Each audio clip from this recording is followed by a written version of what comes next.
origem africana, né? E aí a gente pode pegar no geral a cultura e a música brasileira, capoeira, samba, embolada, repente, maracatu, forró, tudo isso tem uma raiz africana muito forte, mas que no Brasil acho que também se transforma, né? Se mistura com muitas outras coisas.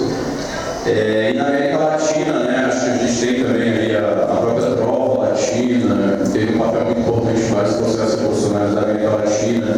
A gente tem uma mistura muito grande em alguns países da América Latina com a raiz indígena, e em outros países também com a raiz africana, né? Tipo, em Cuba, salsa, em Colômbia, cúmbia, né? Eu acho que todas essas raízes é muito legal a gente estar olhando, né? E é legal também quando a gente pega, por exemplo, a Jamaica, e vê que na Jamaica surgiu o rap, surgiu o ska, surgiu o ragamuffin, né? E o próprio rap, a raiz do rap é o ragamuffin, que surgiu na Jamaica, né? Embora o rap, a cultura hip hop, vai se popularizar nos guetos dos Estados Unidos, de Nova York, mas a raiz ali do ragamuffin ela é jamaicana, né? E essa questão, eu acho muito interessante essa questão do movimento do hip hop e do rap, né? Porque é um estilo de música que tem sido uma expressão popular muito atual, né? Nos tempos atuais, e que tem sido produzido no mundo inteiro mesmo. E o mais interessante é que esse rap que a gente vê produzido no mundo inteiro, que muitas vezes vai ligar assim com mensagem de resistência, embora também exista, né, o rap foi mais cortado e tem um outro tipo de mensagem mais ligada aos valores dominantes. Porque o rap tem muita coisa de misturar, fazer samples, né, e misturar com outros ritmos, né?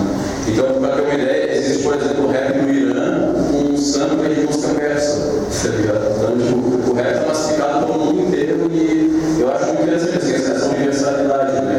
Ele está ligado à cultura popular e muitas vezes apresentar assim, uma mensagem de luta, de resistência, né?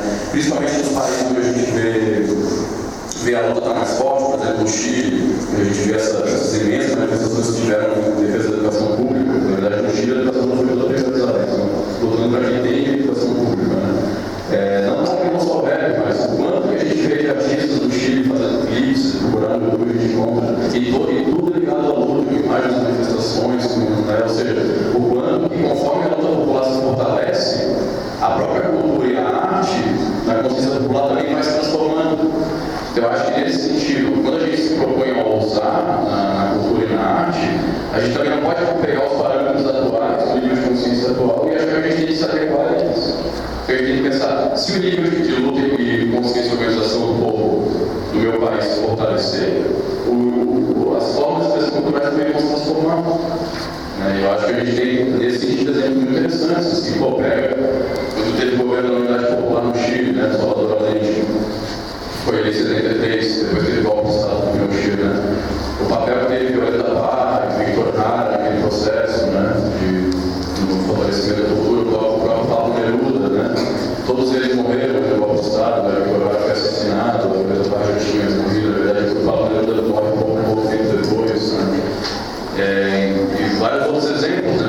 Pode pegar o próprio Mayakovsky na Revolução Russa, né? Então a gente tem vários exemplos do quanto processos revolucionários, né, de luta revolucionária dos trabalhadores e dos povos tiveram intimamente ligados com a cultura e com a luta popular. Então acho que assim, para finalizar, a gente pensar o papel da Enesco nesse sentido, né? Eu acho que a Enesco vem avançando assim, nesse sentido de tentar fazer um intercâmbio com a cultura. Acho que a dinâmica que a gente está vendo aqui no encontro, tanto de ter tido algumas intervenções culturais, inclusive durante as mesas, né? Eu acho isso interessante porque a gente vai variando a forma de compreensão que as pessoas têm do espaço, né? Não fica só uma debate teórico, não, também tem uma expressão artística, né? Também tem uma palavra de ordem, também. Eu acho que a gente tem que atuar em todas as frentes, né? Não pode se limitar a ficar só em algumas frentes, porque se a gente deixar de atuar em alguma frente, pode ter certeza que naquela frente o burguesia vai estar atuando com o seu pensamento conservador. Então, todas as frentes que a gente puder atuar, fortalecer, né, a convicção de luta por uma sociedade da sociedade, a convicção, né, em luta pela emancipação humana, eu acho que é válido. Então, eu acho que o papel da Enesco é isso, é potencializar a política cultural da Enesco e o intercâmbio dos movimentos culturais com as lutas da classe trabalhadora, né, partindo de todos esses pressupostos, de todo esse acúmulo que a gente vem buscando ter, né, nos espaços dos movimentos de serviço social. Então é isso, pessoal. Valeu.